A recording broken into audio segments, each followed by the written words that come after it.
अनुराग नहीं हो रहा, मेरा प्यार नहीं हो रहा इस नाम से।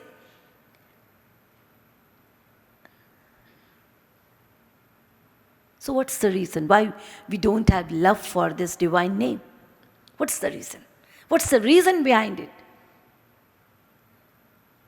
There is only one reason, that we have never valued it.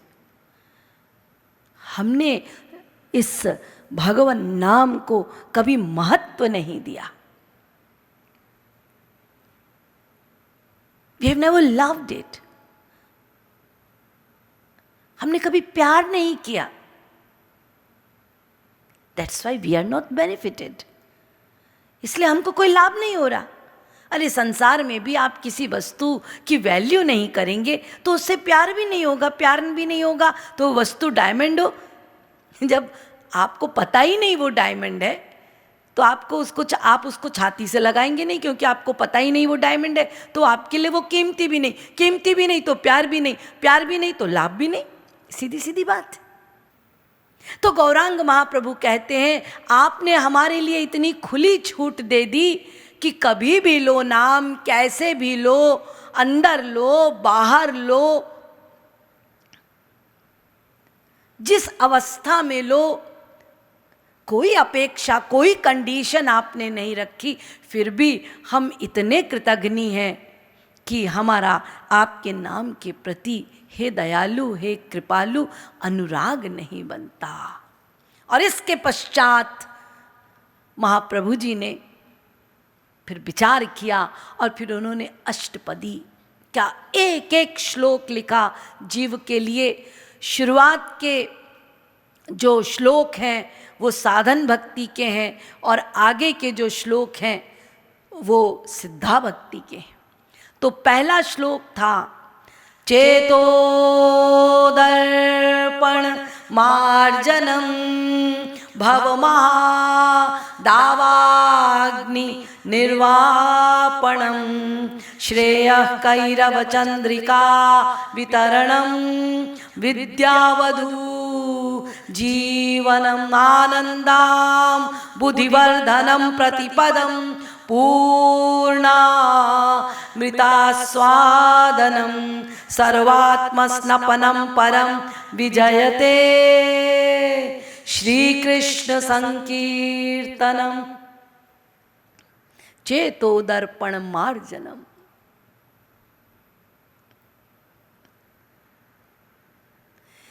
ये जो तुम्हारा चित्त है वो दर्पण के समान है.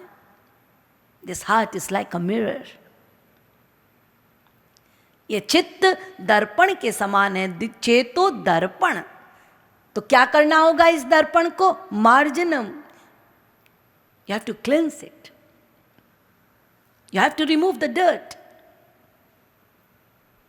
You have to swipe it. सफाई करनी है, मार्जन करना है इसका. क्यों? इस चित्त में है क्या? अभी बताया ना आपको मैंने, अनंत पापों की परत. तो क्यों जी इस चित्त को दर्पण क्यों बताया जा रहा है?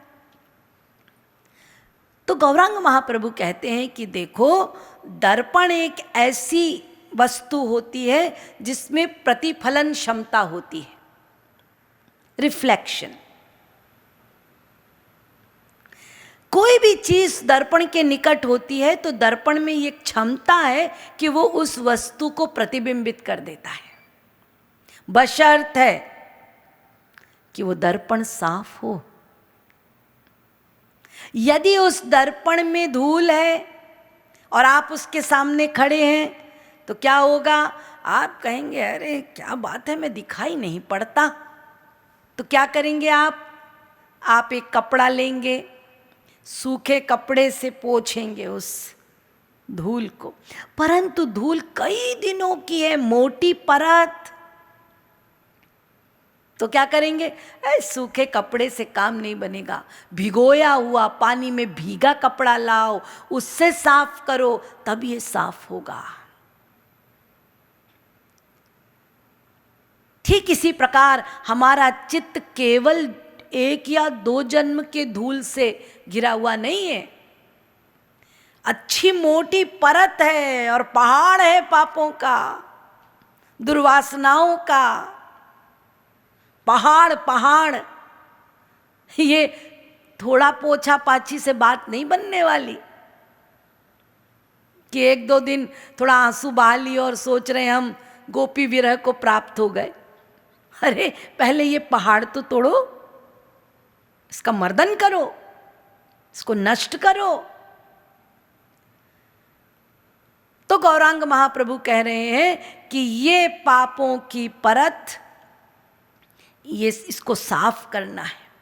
तो जैसे मिरर, उसमें रिफ्लेक्शन की क्षमता है, तो वो मिरर पास की वस्तु को प्रतिबिंबित करती है। ऐसे ही हमारे चित्त के पास जो वस्तु है वो चित्त उसको प्रतिबिंबित करेगा, लेकिन उस चित्त में परत होने के कारण उसकी जो निकटतम वस्तु है, वो तत्व, वो प्रतिबिंबित नहीं होता। और चित्त के निकट, बॉडी के निकट नहीं, मन के निकट नहीं, चित्त के निकट एक तत्व है, द्वा सुपर्णा सयुजा सखाया समानम वृक्षम परिखस्व जाते। हृदय में दो पक्षी बैठे हैं, एक आत्मा और ठीक उसके पास उसका सनातन सखा बैठा है परमात्मा। वो बिल्कुल उसके निकट है, बिल्कुल निकट, एक सेकंड को भी उसको छोड़ के जा नहीं सकता, नित्य सखा है। लेकिन दिखाई तो नहीं पड़ता, क्योंकि ये बीच में पाप की परत आ गई है, तो प्रतिबिंबित कैसे होगा। जब आप इस परत को हटाएंगे तब उसके पास की समीपस्थ वस्तु प्रतिबिंबित हो जाएगी। इसीलिए गौरांग महाप्रभु कह रहे हैं तुम कृष्ण के दास हो, लेकिन तुम कृष्ण को देख नहीं पा रहे, क्योंकि इसके बीच है पाप की परत। उस परत को हटाने के लिए तुम्हें क्या करना होगा? तुमको इस चित्त का मार्जन करना होगा। क्या है इस चित्त में? भव महादावाग्नि, दावानल है, एगोनाइजिंग फायर है। हमारे संस्कार, तीन प्रकार के ताप, आधि भौतिक, आध्यात्मिक, आधि दैविक, इन तीन त्रिताप है ना, इन त्रितापों में हम जल रहे हैं दिन रात। तो जलते जाएंगे जलते जाएंगे तो ये दावानल एक दिन आपके अस्तित्व को मिटाकर खाक कर देगा। पुनरपि जननम पुनरपि मरणम पुनरपि जननी जठरे शयनम, बार बार मरो, पैदा हो, फिर उल्टे टंगो माँ के गर्भ में। फिर ये भी जरूरी नहीं कि वो मनुष्य का ही गर्भ हो, कुत्ता बिल्ली कुकरी शूकरी किसके गर्भ में जाएंगे पता नहीं, कितनी योनियों में भटकेंगे पता नहीं। क्यों? क्योंकि अस्तित्व खोते जा रहे, वास्तविक कार्य नहीं कर रहे। तो फिर गौरांग महाप्रभु कहते हैं उपाय बताऊं? इसका निर्वापन कैसे होगा? वो उपाय है नाम संकीर्तन। यदि जंगल में दावानल लग गया तो ये फायर ब्रिगेड भी काम नहीं करेगा, थोड़ा बाल्टी वाल्टी का पानी भी काम नहीं करेगा। एक ही उपाय है, यदि मूसलाधार वर्षा हो जाए तो उस दावानल को बचाया जा सकता है। ऐसे ही श्री कृष्ण चैतन्य महाप्रभु कहते हैं कि यदि जीव निरंतर, कंसिस्टेंसी होनी चाहिए, निरंतर, यदि जीव निरंतर मन से कृष्ण के अमृत नाम की वर्षा हो जाए उसके चित्त में, यानी भगवान के नाम रूप लीला गुण धाम और उनके जन, इसमें अनुराग हो जाए, उसका मन लग जाए और दिन रात उनका गुणगान करे, स्तुति करे, नाम गान करे, तो ये नाम की अविरल वर्षा उसके चित्त के पहाड़ को ढा देगी, बहा देगी, चित्त स्वच्छ हो जाएगा। और फिर चित्त के निकट जो युगल सरकार हैं, राधा कृष्ण हैं, वो दिखाई पड़ने लगेंगे। फिर वही स्थिति हो जाएगी जो एक संत की होती है, जित देखूं तित श्याममयी है, सिया राम मैं सब जग जानी, करहूँ प्रणाम जोरी जुग पाणी। सर्वत्र प्रभु दिखाई पड़ेंगे, प्रभु का दर्शन होगा।